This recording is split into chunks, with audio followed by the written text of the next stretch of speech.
இந்த அராஜகம், ஏன் இந்த அநீதி என்பதுதான் இன்றைக்கு கேள்வி. அதே நேரத்தில் என்ன பண்ணியிருக்கார் மோடி, என்னென்னலாம் செய்தார் தமிழ்நாட்டில், தேர்தல் கமிஷன் கிட்ட சொல்லி அவர் தமிழ்நாட்டுக்கு வந்துட்டு போய் இந்த மக்களை எல்லாம் ஏமாற்றி ஓட்டு வாங்குவதற்காகவே அவர் போட்டியிடுகிற உத்தரப்பிரதேச தொகுதியுடைய தேர்தலில் கடைசி நாள் வைக்க சொன்னார். ஜூன் மாதம் 1ஆம் தேதி தான் அந்த தேர்தல். அதற்கு முன்னால் தமிழ்நாட்டுக்கு முதல் முறையாக 8 முறை வந்தார். இந்தியாவிலேயே முதல் முறையாக பார்லிமெண்ட்டுக்கு எலெக்ஷன் தமிழ்நாட்டில் தான் வச்சார். தேர்தல் கமிஷன் சொல்லி வச்சார். ஏன் வச்சாருன்னா தமிழ்நாட்டு மக்கள் மத்தியில் ஏமாற்றிவிட ரோட் ஷோ நடத்தினார். கோடி கோடியாக கொடுத்து ஊர்வலங்களை பிஜேபிக்கு நடத்தினார்கள். ஆனால் தமிழ்நாட்டு மக்கள் சொன்னார்கள், இது பெரியார், அண்ணா, கலைஞர் போன்ற பூமி, இதில் உனக்கு வேலை இல்லை. கடவுளின் பெயராலே வந்து ஏமாத்தினார். ராமர் பேரை சொன்னார். ஆனால் அயோத்தியிலே ஏறத்தாழ பல ஆயிரம் கோடி ரூபாயிலே ஒரு கோயில் கட்டினாங்க. அது எப்படி கட்டினாங்கன்னு சொன்னா உங்களுக்கு எல்லாம் தெரியும். 30 கோயிலை இடிச்சுட்டு ஒரு கோயிலை கட்டினாங்க. எத்தனை கோயில்? 30 கோயில். பழமொழி சொல்லுவாங்க, படிப்பது ராமாயணம், இடிப்பது ராமர் கோயில். 30 ராமர் கோயிலை இடிச்ச ஒரே மனுஷன் மோடி தான். அங்க ஒரு அயோத்தியில கட்டுவதற்கு நம்ம ஊர்ல எப்படி தெரு பிள்ளையார் கோயில் இருக்குதோ அந்த மாதிரி அங்க இருக்கும். அயோத்தியில இங்கதான் ராமர் பிறந்தார், அங்கதான் ராமர் பிறந்தார், அவங்க ஒரு கோயிலை கட்டி வச்சிருவாங்க. அந்த 30 கோயிலை இடிச்சிட்டு ஏழை மக்கள், குடிசை வாழ் மக்கள் இருக்கிற பகுதியில், குறிப்பாக இஸ்லாமியர்கள் இருக்கிற பகுதியெல்லாம் இடிச்சு நாசமாக்கி அங்கே ஒரு கோயிலை கட்டினாங்க. என்னாச்சு? அந்த தொகுதியில் நடந்த தேர்தலில் பிஜேபி சார்பில் போட்டியிட்ட வேட்பாளர் மண்ணை கப்பினார், தோற்று போனார். அது மட்டுமல்ல, ஒரு பொது தொகுதியில் ஒரு பட்டியல் இனத்தை சார்ந்த ஒருவர் காங்கிரஸ் சார்பில் நின்று இங்க கட்டின ராமர் கோயில் கட்டின இடத்திலே காங்கிரஸ் தான், திமுக கூட்டணி, இந்தியா கூட்டணி தான் வெற்றி பெற்றது.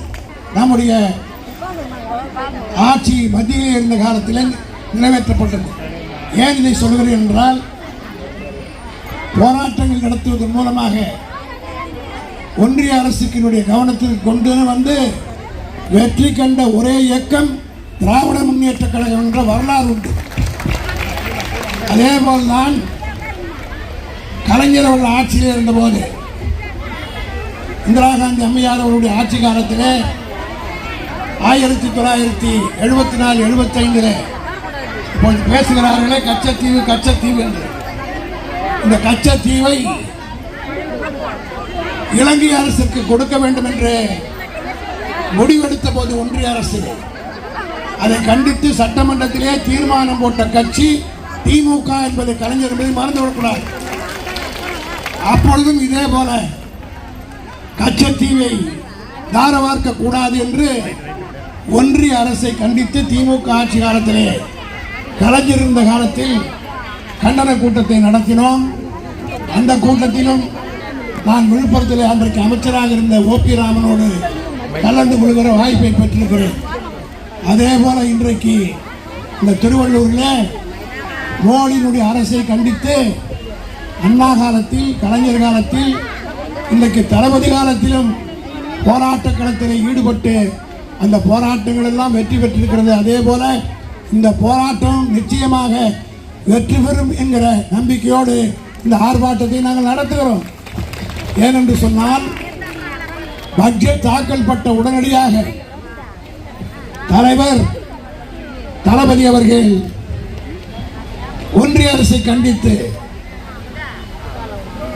பத்திரிகைகளுக்கு பேட்டி அளித்தார். பேட்டி அளிக்கிற போது, இன்றைக்கு இந்நேரம் டெல்லியிலே நம்முடைய முதலமைச்சர் இருந்திருக்க வேண்டும். நிதி ஆயோக் கூட்டத்தில் முதலமைச்சர்கள் எல்லாம் கலந்து கொள்கிற அந்த மாநாட்டிலே தமிழ்நாட்டின் சார்பிலே நம்முடைய தலைவர் தளபதி அவர்கள் கலந்து கொண்டிருக்க வேண்டும். ஆனால் ஒன்றிய அரசு நம்மை பழிவாங்கியதால் நான் வர முடியாது என்று, இன்றைக்கு அந்த கூட்டத்திற்கு போக முடியாது என்று அறிவித்தவுடன் இந்தியாவில் இருக்கிற ஏறத்தாழ 9 முதலமைச்சர்கள் தளபதி மு க ஸ்டாலினை பின்பற்றி இன்று நடைபெறுகிற கூட்டத்திலே மோடி முகத்திலே கரியை பூசியிருக்கிறார்கள். இதுவே அவருக்கு ஒரு பெரிய அடியாக இருக்க வேண்டும்.